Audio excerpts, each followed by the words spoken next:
Okay. First of all, let me know if you can hear me and everything sounds good, connection's good, and then we'll get it going. So just give me a holler in the comments and let me know that everything sounds good.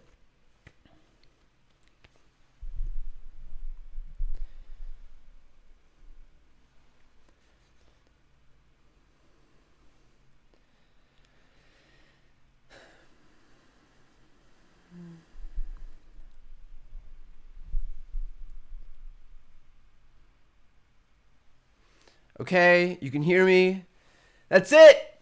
Joe Biden is going to be the 46th president of the United States. It is over. Donald Trump's one term of destruction of letting a pandemic rage out of control, of losing jobs, of bringing the unemployment rate up, of locking kids in cages, of committing obstruction of justice and emoluments clause violations and pilfering American taxpayers. It is done. Over. He has lost the state of Pennsylvania. Fox News just referred to Joe Biden as the president-elect, which is the nicest thing I've ever heard on Fox, and that's it. Most appropriately, Donald Trump is on the golf course right now. That's where he is when news broke. First, I believe on NBC and CNN, and then on Fox. He just they called the race. I know there was this idea that Fox News, from the higher ups, that they weren't going to refer to him as to Joe Biden as the president elect in the first announcement that they made. They did indeed refer to him as the president-elect. So that's it. We did it. A few exciting things we can do is we can go outside now. We can sleep. So those will be really exciting. I'm looking forward to that for the first time in 4 years. I've heard about the sun. I haven't personally seen anything about it, but really excited to figure out what the sun is all about. Seems like a fun thing that people in other countries that haven't descended into authoritarianism know about. There are literally people honking outside, which is nice, especially when it's not because the country has descended into chaos. It's good honking, not to be confused with bad honking. So this morning, Joe Biden took the state of Pennsylvania, flipped the state of Pennsylvania. We haven't yet heard from states like North Carolina. Nevada, we should hear sometime in the middle of Biden's first term. So we're really looking forward to that. Again, Nevada, they're counting about 7 votes a day. So sometime in what we hope will be maybe September or October of 2021, we should hear about Nevada. So really looking forward to that. And stick with me. We're gonna stay here. This is gonna be a 2-year live stream. And as soon as we get those Nevada results, I'm gonna call it. So we'll do Christmas together. We'll do the whole thing. So hunker down, get some water, and we'll make this happen. So again, Joe Biden is the president-elect of the United States. Donald Trump's one term is over. He is a one-term impeached president. Looking forward to moving forward with a president who believes in science, who will get to rejoin the Paris Climate Agreement. We'll get to move this country toward renewables, and will end subsidies for fossil fuels. We'll move toward protections, for LGBT Americans. Move toward strengthening protections for women, having the right to do what they want with their own bodies. So that's where we're at right now. This is good news. Let's see. Joe Biden has released a statement. With the campaign over, it's time to put the anger and the harsh rhetoric behind us and come together as a nation. So that's Joe Biden's first statement. Let's see if I can give any more information.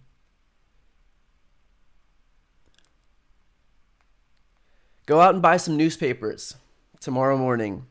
Those are going to be some historic Sunday morning newspapers. I wonder if I could, I've already tweeted. If you follow me on Twitter, check out my Twitter feed and you will get to see Fox News, Brett Baier referring to Joe Biden as the, actually I think it was his co-host, referring to Joe Biden as the president-elect. Great thing to hear on Fox. Guaranteed that's what Trump is watching right now. Again, Trump is where else? On the golf course as we spoke. So the good news about that is now he doesn't have to leave the golf course. So he can just stay there. He doesn't have to go anywhere. So that's some good news for Donald. He is currently at the place that helped land us where we are today. He is at the golf course. Still not interested in what the American people are doing right now. So let's see if I can get some more news for you as it comes. I want to hear from you. Let me know if you're I'm interested to hear what it's like in your cities around the country. I know I've heard from friends in Brooklyn and seen videos from friends in Brooklyn where it's just descended into cars honking, people cheering, windows open with pots banging. So let me know in the comments. Let me know what if you hear anything outside, because that is a good feeling and a good sound to hear when the chaos outside isn't because immigrant kids were separated from their parents and we have to take to the streets and march because this is America and that's not something we're supposed to do. So I am interested to hear what the celebrations over where everybody else are like.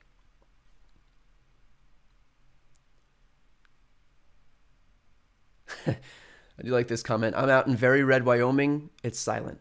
Well, you can cheer in your house and we'll cheer with you. There is a lot of people cheering right now. So I know if you look over up on this screen, you'll see people have taken to the streets.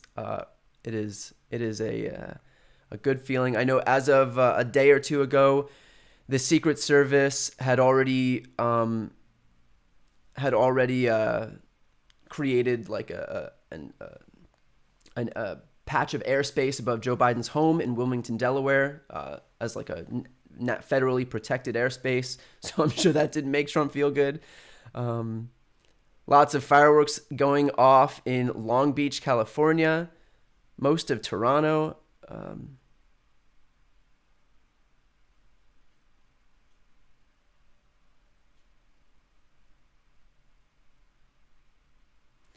Someone's from Oregon, from Salem, Oregon. They're going to head down to Portland today. I'm sure that will be amazing. I have people from Finland watching right now. The UK.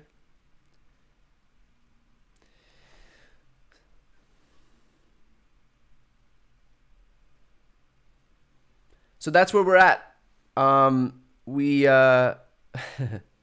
We grab some newspapers. Grab some newspapers tomorrow. This is historic. I mean, what we saw basically at this point is, this was America sliding into authoritarianism, and what we were able to do was because everybody watching. I mean, because everybody stayed informed and stayed engaged and stayed, kept their passion about what's happening right now. We were able to turn what could have been, the demise of our democracy into a one-term presidency. It's the first time that there's been a one-term president since, I believe, George H.W. Bush in the early 90s. I think I was 3. So this is owed to the people who kept hope in what was the least hopeful situation this country's been in modern American history. So that's a testament to you, to the people who watched, to the people who organized, to the people who donated, to the people who spoke to their parents and friends and coworkers and neighbors, to the people who helped get one person who didn't vote in 2016 out to vote in 2020, to the people who, to the people who helped flip Trump voters, people who did vote in 2016 for Trump and helped them vote for, helped convince them to vote for somebody else this year. It's nothing that these candidates did. It's everything that Americans did and organizers did and regular people. Those are the heroes of this election. And now take today and celebrate, and then the work starts tomorrow, because we've got 2 Senate races coming up in Georgia, 2 runoffs in Georgia for Jon Ossoff and Reverend Warnock. And those will be on January 5th. And we have just under 2 months to win those races. We have a month now until December 5th to get people registered in the state of Georgia. And then we vote, because just as important as this race is the Senate race. And what we're trying to do is deprive Mitch McConnell of a majority in the Senate, so that our legislative priorities aren't stopped at the helm, basically, aren't stopped at the outset, basically. I just want to mention that, with the Republican Senate, that would basically deprive us of being able to expand the court, of passing climate change legislation, voting rights legislation. So that race is so important. We celebrate now and take the rest of today and go outside, unless, of course, you live in Los Angeles, where for the first time in I don't know, 112 years, it is raining. Can't figure that out, but, I'll take it. Maybe it's, the earth finally being nourished for the first time in legitimately, I think, over a year. So take today to celebrate, and then we have work to do, because it's not over yet.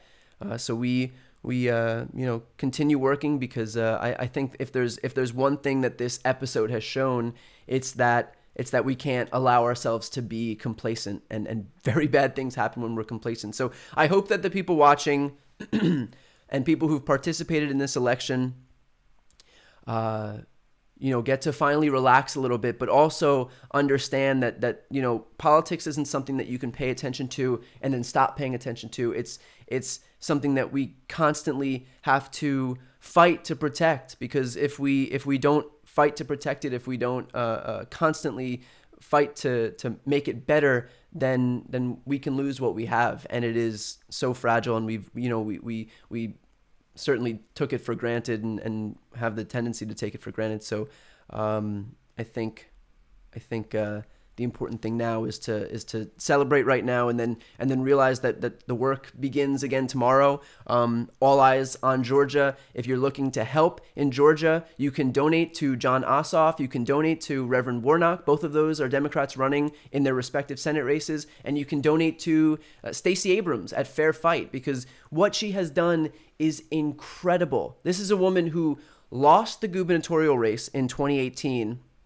and instead of doing what literally everybody else does, which is kind of disappearing after her loss, or maybe prepping for another run, she was like, no, screw that. I'm gonna fix this state. And so she went on to register 800,000 Georgians, and now, as a result of that, we are in a situation where Georgia is now leading, where Biden is now leading in Georgia by 7,200 votes. 7,200 votes. It is a 0.1% margin that state will likely go to a recount. If they haven't guaranteed called it yet, then it'll happen any second now. But regardless of the outcome of that recount, regardless of when they do this recount, or when they guaranteed, or when they absolutely call the recount, a 7,200 vote swing is not gonna change any election results. We're talking about recounts. In 2011, Wisconsin had a Supreme Court recount that netted 300 votes difference. In 2016, Jill Stein ordered a recount in the general election there, and that had a 131 vote difference. So Joe Biden's leading in Georgia by 7,200 votes, and that is wholly a testament to the organizers and the activists and young people, especially, who went out and voted, and especially Stacey Abrams. So eye on the ball. We have a little bit more work to do, but for right now, we can take today and breathe a collective sigh of relief, not only in the United States but around the world. I know a lot of people are watching this from other countries, from Europe, from South America. So what we do here in the United States reverberates around the world and has a huge impact. And so, I hope everybody can find solace in the fact that we pulled together and saved this country from the worst president we've had in modern American history, the most dangerous presidency we've had in modern American history, a presidency that has caused lasting damage, but that we'll start working on right now to fix a lot of the issues that he's caused, and that includes a lot of the damage to the climate. Again, like I said, we'll immediately rejoin the Paris Climate Agreement. We will start our work on reducing carbon emissions, on enacting tougher environmental standards. I know that Trump has rolled back over 100 Obama-era regulations, and the good news is that he's done so much of that unilaterally, right? So the benefit of that is that Joe Biden can redo a lot of these unilaterally. I mean, what we can do by fiat, by executive order, right off the bat, is going to be monumental. So that's some good news. That's what we can look forward to, regardless of the situation in the Senate. And then, we'll keep pushing forward on that front with regard to climate change. It will be an era of finally taking this virus seriously and getting it under control. We're bringing in an administration that successfully oversaw Ebola because they took intelligent measures to contain that virus, including testing and contact tracing. This is an administration that successfully oversaw H1N1. I know that Trump decided to make his latest attack on Biden, on the Biden campaign, that H1N1 was a disaster. Well, H1N1 resulted in 12,500 deaths, which is 12,500 too many. But for Donald Trump of all people, to claim that H1N1 was a disaster because we had 12,500 deaths, when we're currently staring down the barrel of 235,000 deaths, is so divorced from reality that it makes me question whether I'm alive. We'll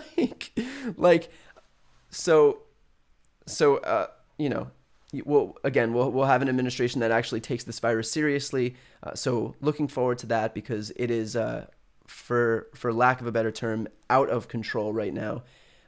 So look toward hopefully some degree of finally getting mask mandates, of just intelligent measures that we should have been taking since day one, of contact tracing, and this virus will be under control. So I know for people like me who have family and friends in healthcare, I have friends who I went to college with who are doctors now. I have both of my parents who are healthcare workers, and we're heading into winter. And if you have to worry about your friends and family surviving at work, that's not a great quality of life. So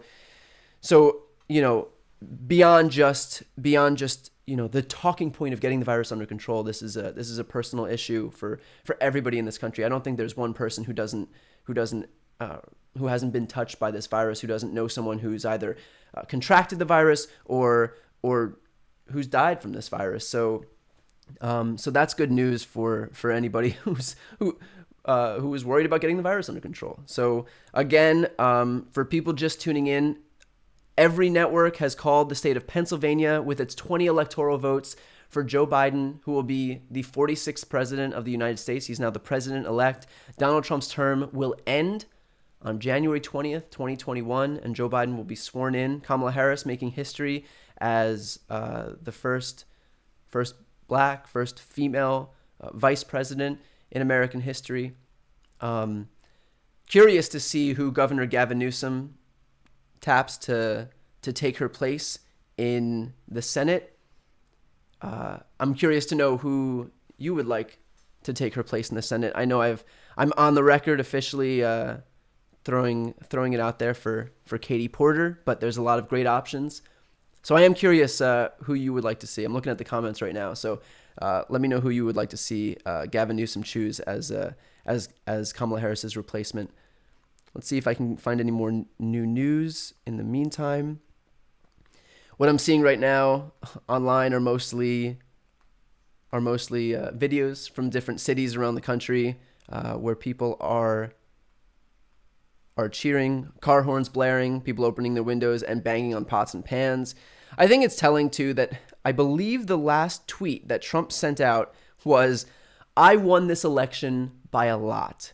That is the last tweet that Donald Trump sent out, which has aged about as poorly as Donald Trump. It is the perfect summation of this president, that even as he's lost, he is in such a state of denialism and is so divorced from reality that he's still out there claiming victory and feels entitled to this presidency while he's standing on the golf course right now as we speak, while the adults are getting ready to take charge now. So again, Joe Biden has been declared the winner. He has surged past 270 electoral votes. I believe the count now is, let's see if I can find it. Well, depending on the network, it'll change. So, actually, no, it won't, because Fox has called it too. But depending on the networks, it'll change, because not every network is called the state of Arizona. But regardless, Joe Biden surged past 270 electoral votes. He will now be sworn in as the 46th president of the United States. Donald Trump is officially a one-term president. So I hope we can breathe a collective sigh of relief, that we can enjoy that for as long as we'd like.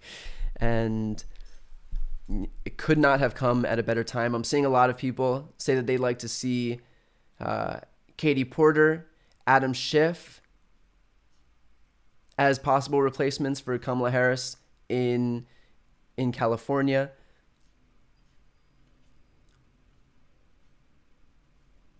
Also trying to read without my glasses, so I can only see about 10% of what I'm actually trying to read. That's what the Trump presidency has done to me. They've taken my vision away and given me gray hair. All fun things, all fun parting gifts left by the now former president of the United States. I know I'm a little bit ahead of my skis there, but I think it's okay to just refer to him as the former president of the United States at this point.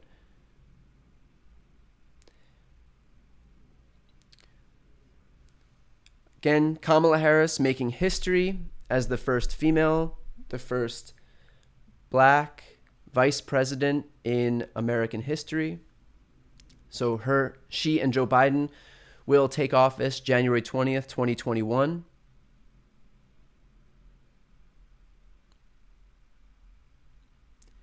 Other people joining me in telling me that they've gotten gray hair now. So cheers to that. Our impending mortality, aging way too quickly. So in terms of litigation now, what I hope, first of all, in terms of like litigation in the courts, the cases that Donald Trump has pending in the courts are just, it will remain to be seen. We'll see how stubborn and petty he is, although I think anybody watching this already knows the answer to that. But the cases he has pending are like against not letting poll watchers stand 6 feet away instead of 10 feet away in some random poll in some random location in Michigan, and whether that litigation is going to continue remains to be seen. But at this point, it's completely moot. And so, I think it will just grow more and more pathetic as the days go on, and he tries to dig in his heels. But it wouldn't surprise me if he was the last person on the face of the earth to accept his own fate. And so, at this point, I think we just wait and see whether those cases are dropped and he accepts it. Will he concede? Is a question that remains to be seen. If I was going to Vegas with that question and had to put my money on it, I don't see a planet on which Donald Trump concedes this race. I'm interested to hear what you think. You can let me know in the comments whether you think Donald Trump will concede the race, but I don't think he physically has it in him to admit defeat, to suggest that he's lost the race. By the way, I do see some people dropping some donations, and I just want to thank you. I really appreciate those. Someone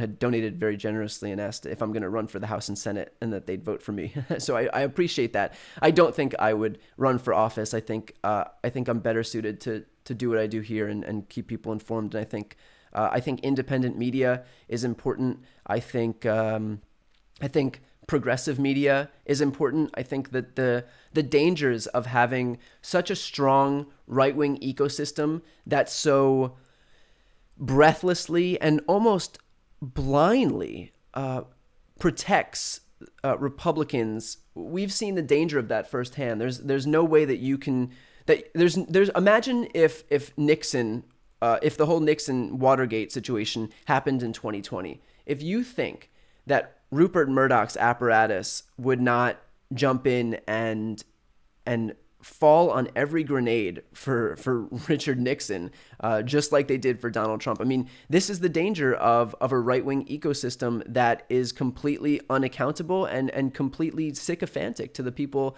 that they represent. And so I really do think that independent media, that progressive media, because I know that the whole conservative media ecosystem was born out of this idea that the regular mainstream media is liberal. But I don't think that the regular mainstream media is liberal.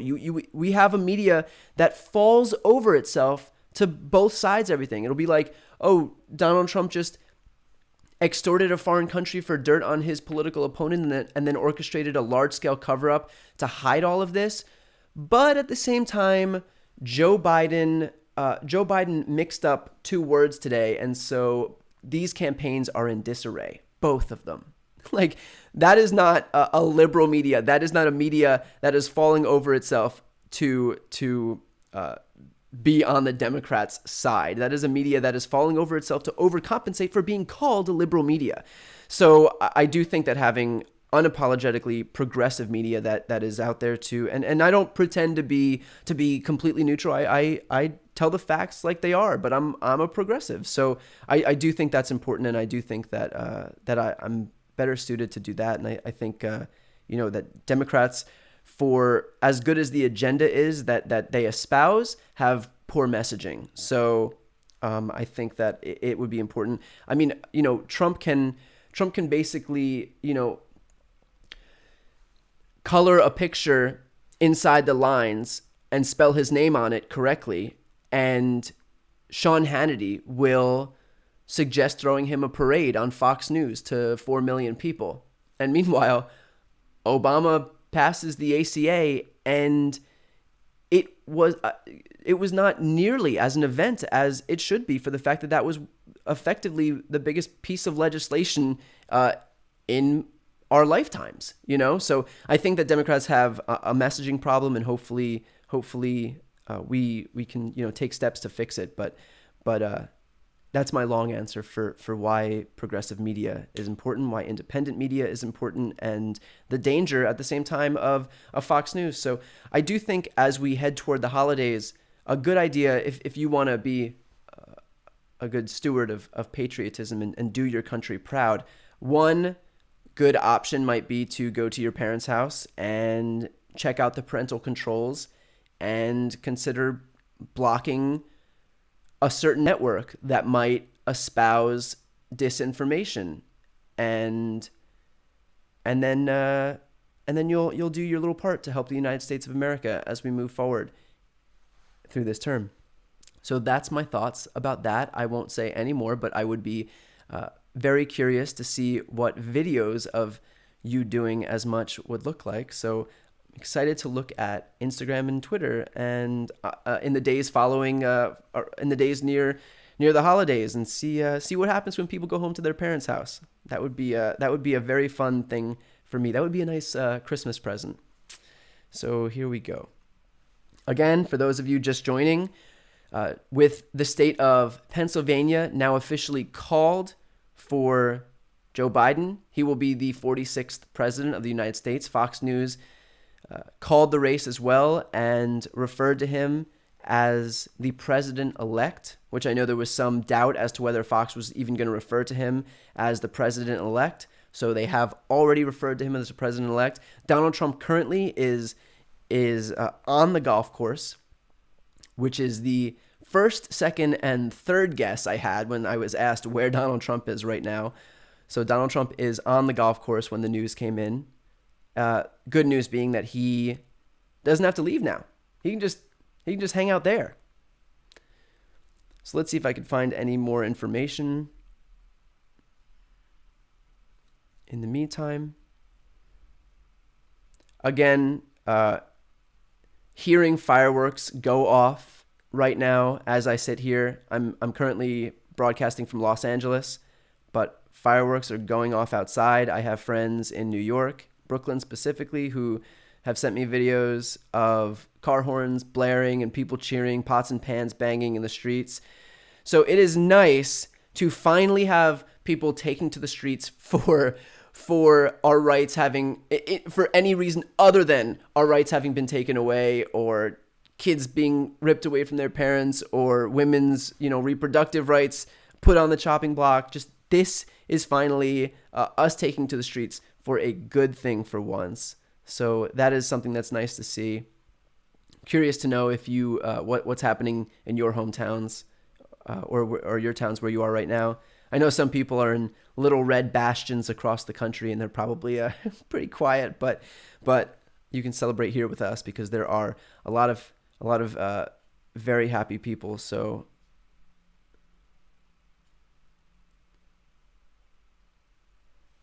that's where we're at right now. If you are wondering, I have some people asking what the deal is with impending litigation, what Trump can still do. We know he's dangerous. We know he's desperate. We know he has no problem wielding the levers of the government to help him in any way possible. If you're wondering what Trump's options are right now, I have an interview coming out tomorrow with Congressman Jamie Raskin, who's on the Judiciary Committee. He's a 3-term congressman as of this election. He is one of the smartest people that I know. He is a former constitutional law professor from American University. So he came out and interviewed me. And I interviewed him yesterday. So that interview will be coming out tomorrow. And I asked him all about what Trump's options are in terms of litigation in the Supreme Court, what Trump's options are in terms of litigating, in these lower courts, what happens with regard to using the Supreme Court to try to overturn results or challenge anything. What happens if Trump himself refuses to leave? People have asked me that. Well, what if Trump doesn't squats in the White House and doesn't leave office? So he gives the answers, clear answers, no politician answers. He answers the questions. Again, this guy was a professor before he became a congressman. He's one of the smartest people that I know.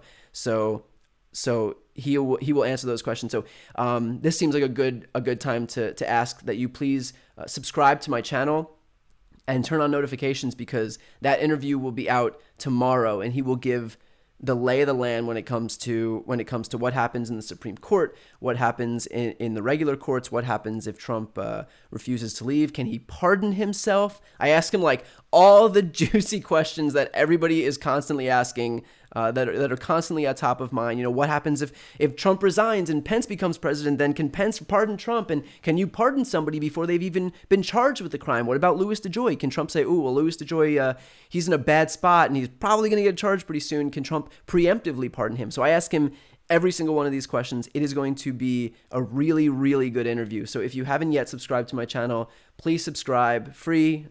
Obviously, I don't ask for any money or anything like that. So that's going to be a really fun interview coming out tomorrow, again, with Congressman Jamie Raskin. So please subscribe if you haven't yet subscribed to my channel.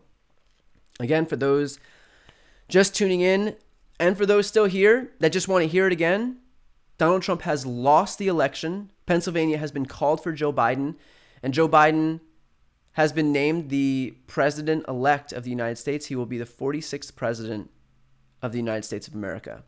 So I know that a lot of people have done a lot of hard work, a lot of organizing, a lot of canvassing, a lot of phone banking, a lot of texting, a lot of donating, a lot of talking to their friends and family and loved ones, their neighbors, their coworkers and colleagues. A lot of people have lost relationships in the meantime.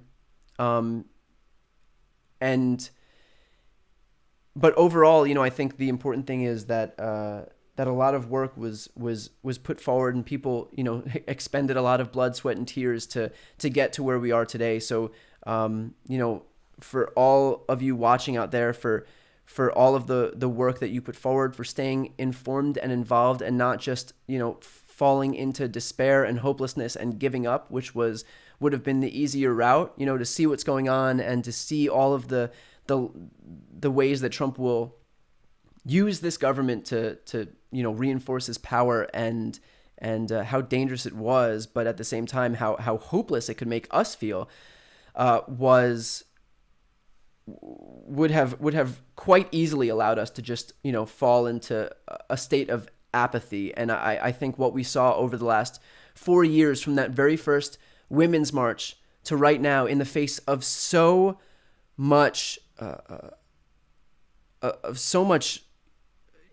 despair and so much corruption and things that we as Americans read about in other countries when we're students, when we're kids in school, and we read about what happens in these banana republics and how these despots and authoritarians and dictators just put their own citizens under their thumbs, and you always wonder, well, how can that happen? How do people let that happen? And then you look here and you see a president who has, who locks kids in cages and separates them from their parents, who expels trans Americans from the military of the country that they themselves are trying to protect, who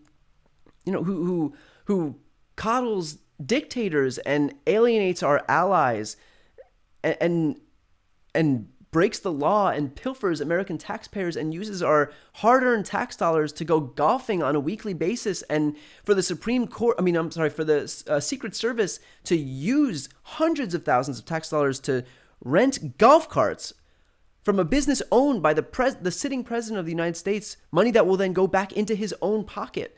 To see all of those things happen here, you see that and you realize, okay, well, that's how it happens. That's how we get to the point we're at right now. And so, it's scary because we see this happening. We see this happening throughout history, and you take it for granted because, America is this self-proclaimed bastion of freedom and liberty in the world, and you don't think that it could happen here, and then it does, and you finally see how it does happen, and so I think in the face of that, whereas it would be way easier to just have fallen into a state of apathy and for people to have instead fought back every step of the way, like I said, taking the streets right after Trump's inauguration, taking the streets for tax marches, taking to the streets to the point where John McCain had to vote against overturning the ACA, the repeal and replace of the ACA, although it wasn't really a replace because there wasn't a replacement. It was a skinny repeal of the ACA. That was people calling and writing. That was, people confronting Jeff Flake in that elevator. It's regular people who have an impact. When people stop doing that is when politicians are allowed to act with impunity and to remain completely unaccountable. But that's not what everybody did. People held this president to account. They raised their voice. They demanded transparency and accountability. They went out in midterms and flipped the House by the biggest margin in American history. We won 40 seats in the House. And now the most, with the most votes ever in American history, we've made Donald Trump a one-term president. And that's owed largely to you all out there who didn't sit back and let this happen, who paid attention. Obviously the Washington Post motto is "Democracy dies in darkness," and so I think what people in power, what corrupt officials in power rely on, is that people will stop paying attention. And you see the danger of what happens when people stop paying attention, when people get complacent, when people don't participate in this system. And I hope what this will do now is usher in an era where people can't say, oh, I don't pay attention to politics, because politics isn't just politics, right? It's our lives. It's if you are or know someone who is an LGBT American, then it's not political, it's your life. If you are a woman in this country looking to have agency over your own body, if you're looking to make decisions on what happens with your own body, then this is not a political issue. This is your life. If you are a person of color who's been historically disenfranchised from our political system, and you want to be able to vote on these issues, then politics then this isn't an issue of politics. This is your life. If you are a young person, or if you have kids or grandkids and you want them to inherit a planet that is healthy, where with regard to the air that they breathe and the water that they drink, and if they live in a coastal region that is subject to flooding and hurricanes, as climate change continues to push the population inward, if you have any of these people in your lives, then this is not a political issue. This is their lives. So what I hope that comes out of this, the tiny silver lining from what has been a disastrous, catastrophic presidency in Donald Trump, is that now people are paying attention, is that now we have young people who recognize that politics isn't just something that happens in Washington, D.C. It's something that happens in our states and our towns and our houses. It impacts real lives. It impacts what women do with their own bodies. It impacts who we can marry and who we can love in this country. And so it goes so much further than just something that happens on C-SPAN. And so what I really hope is that as we move forward, people continue to pay attention, continue to fight, continue to push. And like I said, this is not over. We have a Senate race coming up in Georgia, so celebrate today. Pop some champagne if you're in California or Colorado, and soon to be New Jersey, Arizona, South Dakota, and Montana. You can smoke your weed, relax today, and tomorrow we get started on working on Georgia, because we have 2 Senate runoffs coming up in Georgia, and those will happen on January 5th between John Ossoff and David Perdue, and then Kelly Loeffler and Reverend Warnock. So both of those races are coming up, and that will determine control of the Senate moving forward, and by association, the ability for Joe Biden to enact his legislative agenda. It's everything that we've worked for these last 4 years. This is our last step. Without a Senate, a lot of our legislative priorities are going to be in jeopardy. So, a lot of our legislative priorities are going to be in jeopardy. I know a lot of people want to expand the Supreme Court. I know a lot of people want to be able to pass H.R. 1, which would be the John Lewis Voting Rights Act, so that we can establish Election Day as a national holiday, so that we can fight against foreign interference, so that we can push back on all of these voter suppression efforts. That is a major priority. I know that we want to codify Roe in some way, so that in Roe v. Wade, so that women will finally have firm protections with regard to what they do with their own bodies. I know that we're looking to pass historic and desperately needed climate change legislation. So that is done with a Democratic Senate. And the way to get that now is that we have, this opportunity in a state like Georgia, which is not only a state that has been trending blue. It's not only a state that people like Stacey Abrams and Fair Fight have worked their asses off to register 800,000 people in, but it's a state that Joe Biden is winning in right now. And yes, it'll go to recount, and no, it won't get flipped. 99.9%. But that's the thing. This is a state that Democrats have just proven that we can win statewide in. We have the momentum here. We have the power in the state. And now we have a full month to continue registering people, to find people who didn't go out to the polls, who didn't get registered. There are still people out there. I'm interested to see what the total numbers for turnout are with our Democratic voters out there, and turnout is with young people as well in Georgia. But there are still people left to go. So today we celebrate, and tomorrow we get right back to the hard work that is working to secure this last piece of the puzzle, which is a Democratic Senate. And yeah, the Senate would be 50-50, but now Kamala Harris would be the tiebreaker. So the magic number that we have to get is 2 more seats. And by the way, we have 4 races in total. We have a Senate race that's still yet to be called in Alaska. We have a Senate race that's yet to be called in North Carolina. So all of our paths are not, it's not even just those 2 races in Georgia, although winning those Senate seats in Alaska and North Carolina are less likely. But really our eyes should be on Georgia right now, especially since we know that Georgia is a blue state.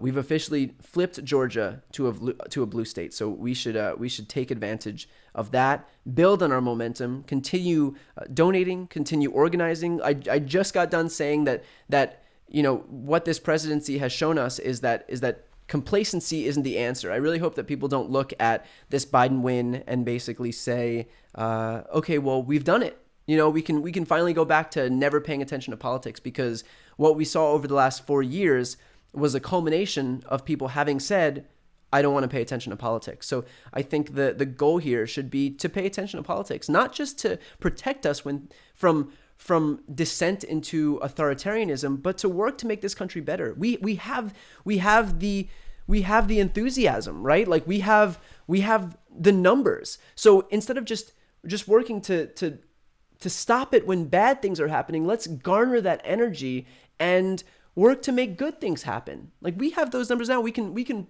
prove that we'll show out for that stuff. So instead of just using it to correct the wrongs, let's build on it and make some rights. Let's make this planet better and pass legislation that ends subsidies to fossil fuel companies and starts transitioning our country into fully renewable and no carbon emissions by as early as humanly possible. Let's pass legislation to bolster voting rights in this country so that we can enfranchise people, especially young people and people of color. Let's pass legislation to protect women's rights in this country. Let's pass legislation to protect LGBT rights in this country. Let's pass legislation to make a $15 minimum wage. Let's pass legislation to enact all of our priorities that we've been, that seem like pipe dreams, right? So I think we're in a really great position as we move forward now, and what I would ask of everybody here is that that you don't use the results of this election to stop paying attention, that you use them as a springboard to begin paying attention and to stay paying attention as we move forward, because it's not just it's not just a Band-Aid on a problem. It is we have some fundamental systemic flaws in our system that need to be addressed, and it's only going to be addressed if we keep our attention on the political arena and it's sustained. Because I think one thing that the Republicans have realized thus far is that if they can hold off, if they want to get something done, that they can just basically bank on the fact that, okay, we just have to wait long enough for this to go away, for people to quiet down, for people to forget, and then we can do what we want to do. And we've seen that time and time again. So so I think the point here is that we don't give them that opportunity and we don't stop paying attention. And if I'm not mistaken, the AP has just called the state of Nevada for Joe Biden. Let's see. Let me just confirm.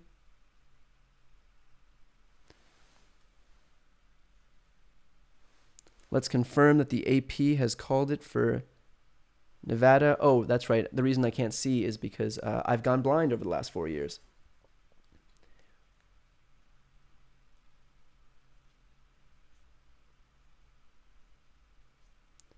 I'm just trying to confirm that the AP has called it for Nevada. At this point, it's moot because what matters is that regardless of the outcome of other states, yes, Nevada has been called. Nevada, with 7,000 people in it, took 179 days to count. That was the official number. They were counting, I believe it was 4 votes per day. They have finally called their race after the state of Nevada has called their race after Texas, California, Pennsylvania, some of the most popular, Florida, some of the most populated states in the country. Nevada is I think the third to last state to call their race. So the state that is known for nothing other than counting. Like, I think all you needed to have done was find 40 dealers from Vegas, give them a half hour in that room, and they would have had the thing counted twice. But regardless, Nevada has officially been called, putting Joe Biden, making Joe Biden's lead even more insurmountable right now. I mean, it's already insurmountable, but that buffer is what's important, especially when we have a president whose sole objective is to try to litigate and flip states and try to steal things because he believes that he's entitled to something that he's not entitled to. So again, the state of Nevada has been called for Joe Biden. The state of Pennsylvania has been called for Joe Biden. Joe Biden is officially the 46th president of the United States. He's the president-elect. Donald Trump is a one-term president, and that's owed to the people who went out and voted, who got their friends and families to vote, who donated, who organized, who knocked on doors, who texted, who participated in our system, and who got people to vote who didn't vote in 2016, who got family members who might have voted for Trump in 2016 to vote for Joe Biden this year. And excited to see what happens over the next 4 years and what we can do. And a large part of that is going to hinge on what happens in this Senate race. So like I said, I would say don't, this is not a time for complacency. There is no more time for complacency in our lifetimes because the problem doesn't disappear with Donald Trump. What we've seen is that we still largely have a Republican Party who will do whatever they can to subvert democracy. Who will themselves be complicit with all of the authoritarian actions that Donald Trump himself took. So I think if this has shown us anything, if these Republicans that remain in office right now have shown us anything, it's that they are fine with everything that Donald Trump represented. So the problems don't go away with Donald Trump because all of his enablers, all of those who were complicit in the atrocities that were committed during his administration, those players are still there. They're still in the game. So our job right now is to keep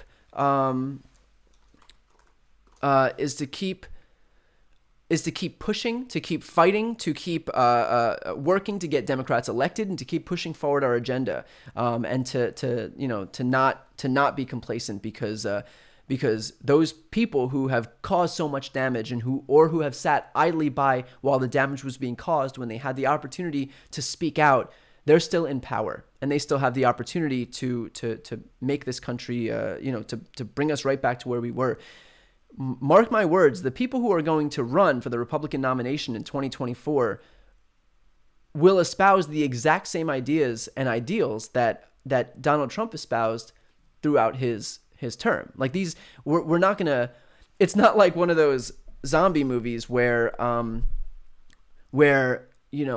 the main where these zombies, oh,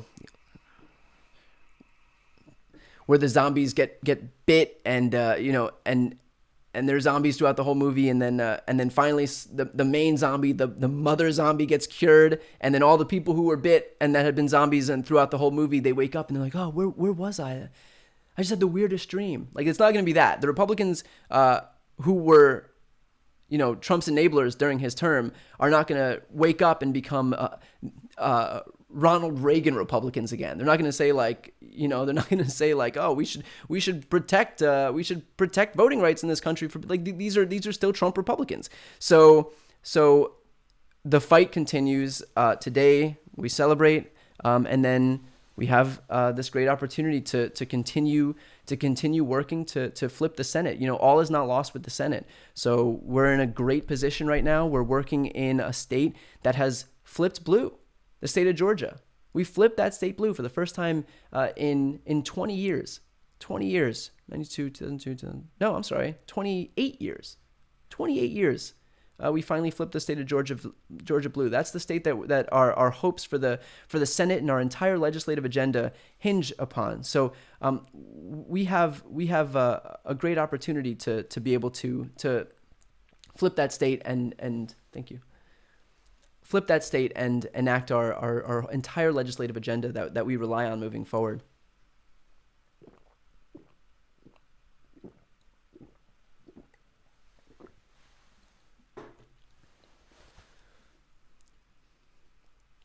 Remember to drink water. I don't think I drank or ate anything in the last 4 or 5 days. I'm not exactly sure what day it is right now. All I know is that I've been staring at Steve Kornacki for about 108 straight hours. So I'm happy to not do that anymore. I'm happy to not look at Steve Kornacki at least for another 4 years. So that will be something that I look forward to. And I'm sure you do too. I'm sure the last thing that you want is to be staring at cable news, waiting for states to be able to count votes for what has been a very long election day. So election day has been 6 days long right now, 5 days long right now. So I'm excited for election day to be over. I can only assume that it's Wednesday morning right now. Although something tells me that it's not Wednesday morning. So let's see if any other states have been called in the meantime. I know that the Trump campaign is sending out texts to its supporters demanding money from their supporters so that they can mount legal challenges. So either they're actually going to participate in these legal challenges, or it's just more of a grift where they realize that this is their last day to scrounge a little bit more cash so they can keep the grift going one more day, and they'll say whatever they need to say. Donate now, we'll match your funds by 1,000%, which is all a scam. But regardless of what happens with this litigation, like I mentioned earlier, if you're not yet subscribed to my YouTube channel, please subscribe. Hit the subscribe button. It's free to subscribe. I don't ask for money or anything like that. So subscribe to my YouTube channel, because tomorrow I have an interview with Congressman Jamie Raskin coming out where we discuss what Trump's options are if he did decide to pursue litigation, if he did decide to go to the Supreme Court, what he would do, what he would be able to do in terms of pardons, whether he'd be able to pardon himself, what happens if Trump refuses to leave the literal office. So I ask him all of that, and I get answers to all these questions, by the way. It's not like politician answers like, whoa, we'll see what happens. Jamie Raskin is a former constitutional law professor from American University before he became a congressman. He is now on the Judiciary Committee. He is brilliant. So those questions will be answered. Tomorrow I'll release that interview. It is a very good interview. So please subscribe to my YouTube channel. If not, I'm actually getting pretty close to 1 million subscribers. So I'm excited about that. So if you're not yet subscribed, please hook a brother up and subscribe to my channel, or share my channel so that to your friends. And that's how I would ask that you support me in what I do. Kamala Harris and Joe Biden have officially changed their Twitter bios to President-elect and Vice President-elect.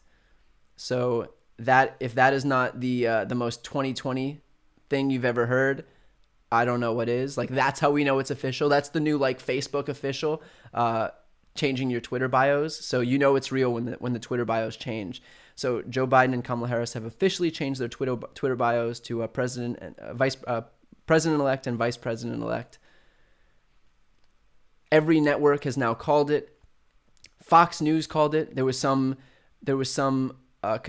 concern as to whether Fox would refer to Joe Biden as the president-elect. In their call for the state of Pennsylvania, they did indeed refer to him as the president-elect. So we'll see the kind of obstructionism that we get from Fox moving forward. But again, if you didn't hear the suggestion earlier, when we're heading toward the holidays, so when you go home to your parents' and grandparents' house for the holidays, a fun thing to do might be to block Fox News on your family's TVs and just do your little part to save democracy. That's what we can do moving forward. I think we have to take a little bit more of a proactive approach as opposed to a retroactive approach. Just seeing if there's any more updates that we have right now. Happy to answer questions if you have them. You can throw them in the stream chat, and I'll answer them to the best of my ability. But if you're just tuning in, the state of Pennsylvania has been called for Joe Biden. The state of Nevada has been called for Joe Biden. Joe Biden is officially the president-elect. He will be the 46th president of the United States. Donald Trump is a one-term president officially. So that's owed in part to everybody's hard work, to the donations, to the canvassing, phone banking, texting, organizing, volunteering from everybody out here, and in big part too to people who paid attention. You know, I'm beyond certain that a lot of you watching right now are not longtime politicos, right? So and me too. You know, I got involved in politics and interested in politics early in the Trump administration. I mean, early in the Obama administration. So the whole world is relatively new to me, but I think the important thing is that so many people are paying attention now, and it makes it a lot harder for corruption to survive in this country when people are actually paying attention and focused. Somebody asked, what happens if Trump refuses to leave the White House? That is the one question that I'm not going to answer right now, because in my interview with Jamie Raskin, that will be on my YouTube channel tomorrow, he answers that question a hell of a lot better than I can. So subscribe to my YouTube channel and check out that interview coming out tomorrow about what will happen if Trump refuses to leave the White House, for example. I promise that question will get answered tomorrow. It is a good answer. He did a very good job answering that. What's my plan for the rest of the day? I'm actually going to be recording my podcast today, and that will be out tomorrow. Another shameless plug, if you are not yet subscribed to my podcast, it's called No Lie with Brian Tyler Cohen. If you have if you listen to podcasts, I would ask that you please subscribe to that podcast. I spend a lot of time working on it. That's why I do these interviews, because I do these interviews because of my podcast. That's when I started doing them. I've done 25 interviews so far now. So again, that's No Lie with Brian Tyler Cohen. I release one episode a week, usually 30, 40 minutes long, and we do a deep dive into whatever's going on. So I'd appreciate if you subscribe to that. That would be another really great way to support me. It's completely free. Again, it's No Lie with Brian Tyler Cohen. So that's my plan for the rest of the day, to answer that question. Let's see. I'm going to answer a couple more questions.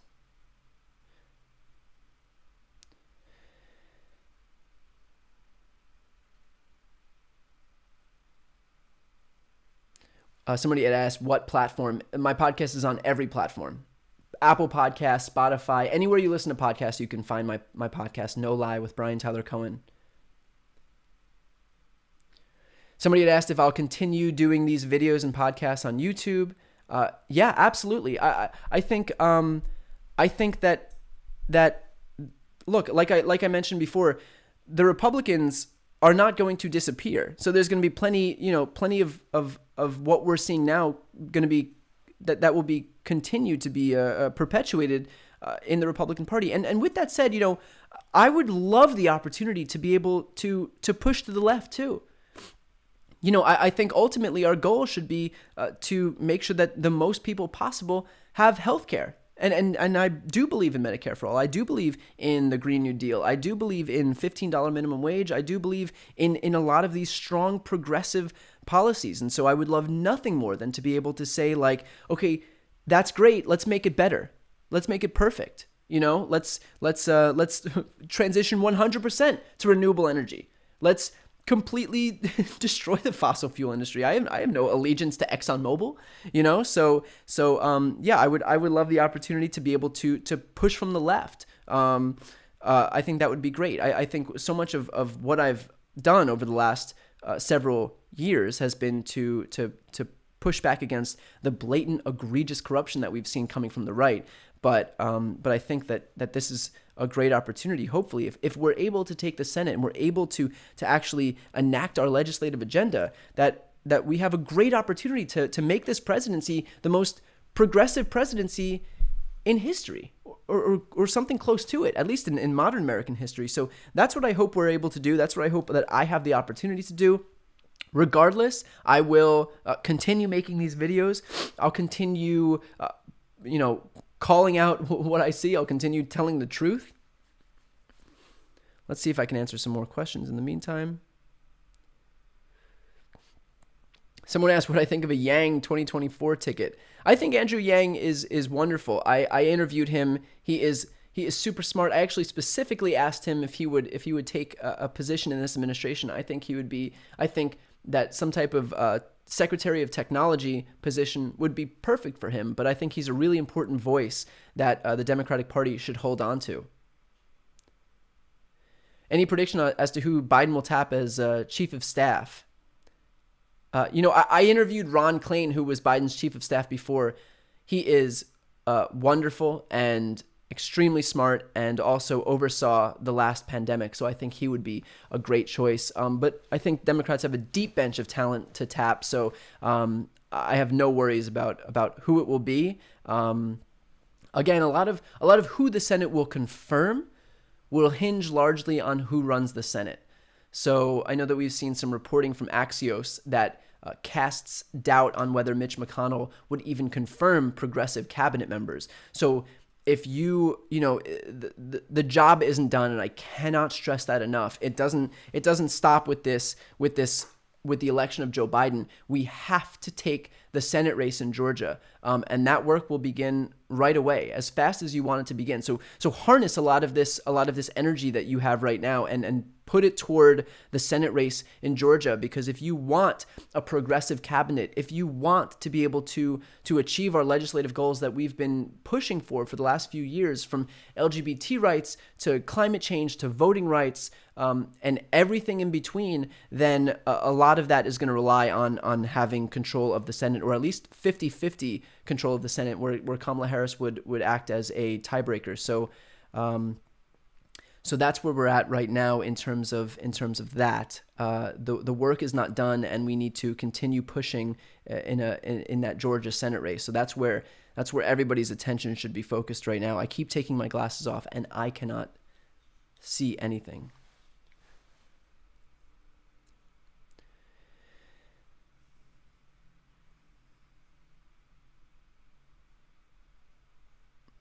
Let's answer some more questions.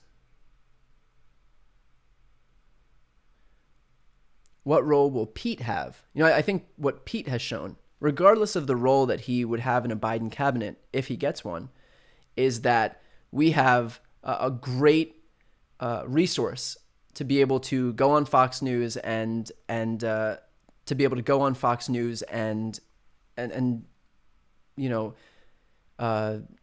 kind of make those facts be known. No one is better at going on Fox News and laying truth down like Pete Buttigieg. So I think we have found a great resource in him, and I hope that they continue calling him onto Fox News so he can continue schooling them on their home turf. So that's what I think about Pete. I've also interviewed him as well. If you're interested in that interview where I specifically ask him about his appearances on Fox, check out the interviews playlist on my YouTube channel.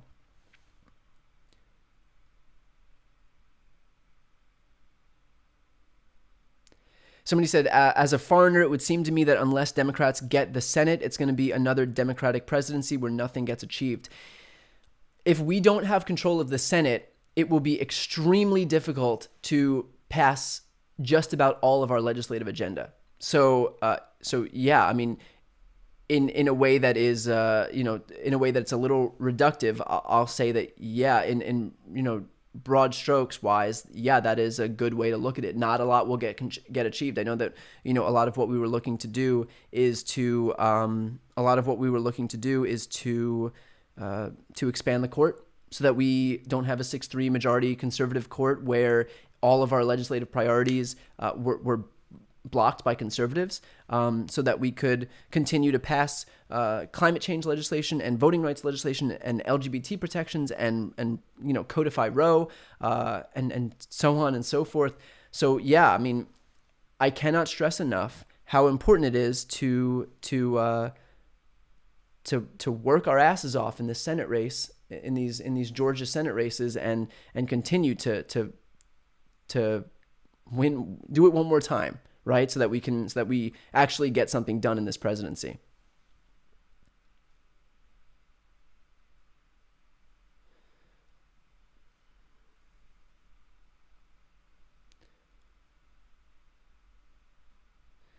Somebody asked, what happens if Trump keeps appealing his legal cases until it goes to the Supreme Court? That question is answered in my interview tomorrow with Jamie Raskin. So again, I apologize for constantly plugging this interview tomorrow, but it is going to be good, and every question that you had is going to be answered in that interview tomorrow. So let's see. I'll just keep answering questions.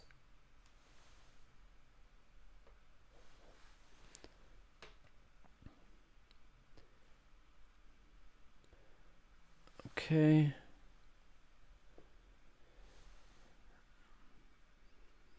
All right, so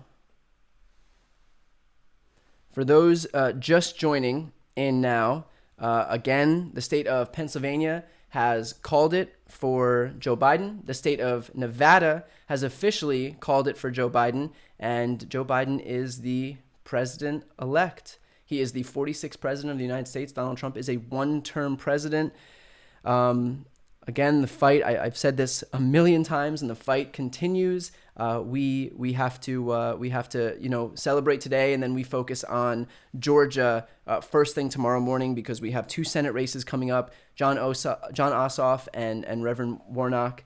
That will determine control of the Senate. That will determine whether Joe Biden's presidency, whether he'll be able to enact his legislative priorities. That will determine what happens, with regard to women's rights, to LGBT rights, to climate change, to voting rights, expanding the court. Everything hinges on that race. So today we celebrate. I know that a lot of people have been listening outside while car horns are blaring, and right here where I am, I can hear fireworks going off. People are cheering in the streets, banging pots and pans. Again, I'm curious to see what, and you can let me know in the comments, like what people are doing in your towns. Especially curious to know if you live in a red state or a red town, whether people are celebrating, because I wonder if this was able to supersede a lot of regular partisanship, because that would be interesting for me to know. So again, if you have questions, just throw them in the comments and I'll try to answer them.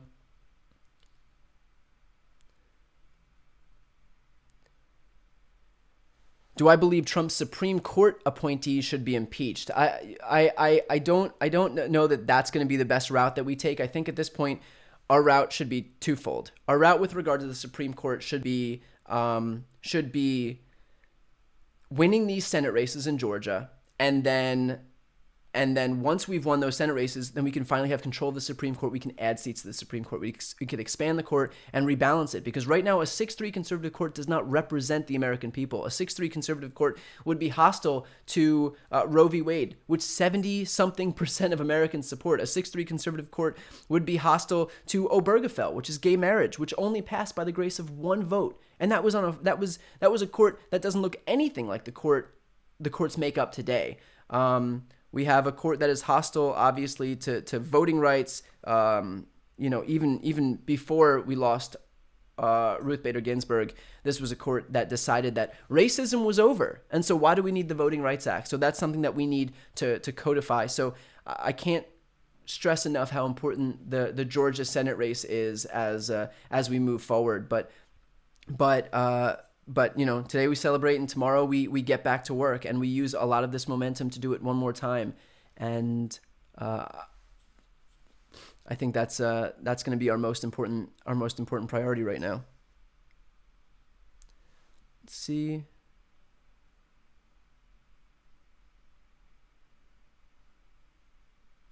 Again, throw me some questions and I will answer them.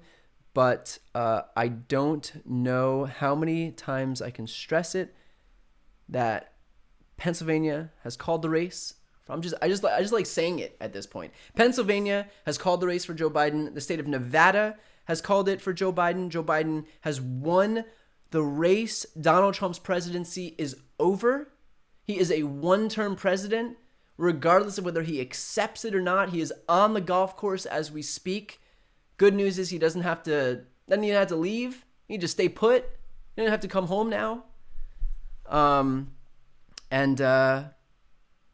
yeah, that's where we're at. So again, thank you to people who have worked their asses off over the last 4 years, who've paid attention, who've reached out to people who didn't otherwise pay attention, who weren't involved in politics. I have family members myself who finally started paying attention, who were the least political people on the face of the earth. And when I say that, it is not hyperbole. It is the absolute truth. So it's this race is owed not to the candidates or well, of course to the candidates, but not in large part. It's owed to the people who have who did all the dirty work on the ground, who organized, who donated, who volunteered, who phone bank, who texted, and did everything that needs to be done so that we can this was a real grassroots campaign to oust what had become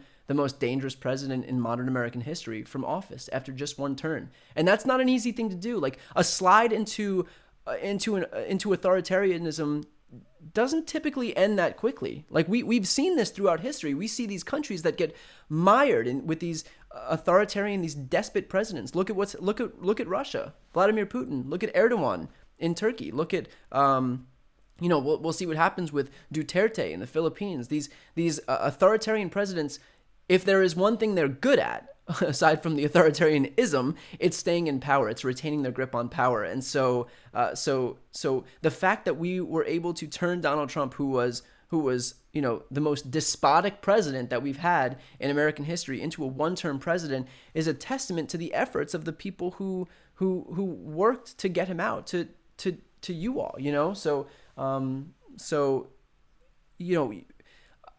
I say this a lot, and it's not just about like having a huge platform or anything. It's about the real impact is made on a one-on-one basis. It's made in your own homes. It's made. Look, I have Trump supporters in my family. So I have people who don't vote in my family. So that's where the difference is made. It's not made like from people shouting from the rooftops and trying to assemble the masses. It's made on a one-to-one basis. So a lot of what we're seeing right now with having kicked Trump out of office after one term is owed in part to the people who did the quiet work of getting their family and friends, coworkers, and neighbors to either become involved or to vote for the first time, or to change their vote from Trump to Joe Biden. So again, that's where a lot of the thanks is owed. Let's see. Can he still run for president? Yeah, Donald Trump still could run for president, of course. And so that's why I keep saying, and I can't stress it enough, the work doesn't start. The work doesn't stop here. This is the first step in what will be a long road of what I hope is people continuing to pay attention, people continuing to stay involved, people continuing to take to the streets when it's necessary, people continuing to organize, people continuing to just paying attention to the news. It's not becoming complacent. It's not disregarding politics anymore, because like I mentioned before, politics isn't just something that happens in DC. It's not just something that happens on C-SPAN. It's something that happens to all of us. If you're a woman looking to have agency over your own body, then politics is something that happens to you. This is not political. It's your life. If you're an LGBT American, then your right to marry is not a political thing. It's something that it's your life, right? Voting rights. There's people who were beaten for the right to vote. I mean, this is a personal issue. So again, yeah, Donald Trump can run again, and if that scares you, then hopefully then channel that fear into motivation to continue staying involved in the process, so that our voices continue to drown out their voices.